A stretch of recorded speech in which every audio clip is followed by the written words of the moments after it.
നിന്റെ ഈ ഭർത്താവ് ഗൾഫിൽ പോയിട്ട് എത്ര ആളായി? 3 വർഷം. ശ്രീധരൻ ചേട്ടൻ നിർബന്ധിച്ചപ്പോ ഞാൻ തെറ്റി ശരി നോക്കിയില്ല.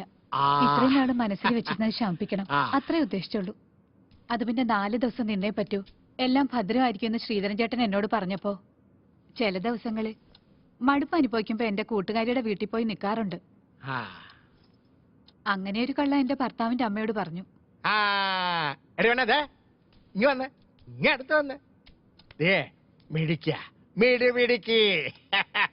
ഞാൻ എത്രാമത്തെയാ പാപ്പച്ചായന്റെ ലിസ്റ്റിൽ?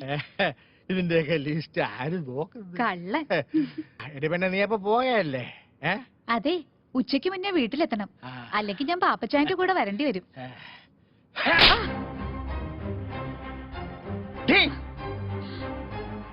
ഇനി ആരുടെയും കൂടെ പോകരുത്, പക്ഷേ ഞാൻ വിളിക്കുമ്പോ വന്നേക്കണം. പാപ്പച്ചായ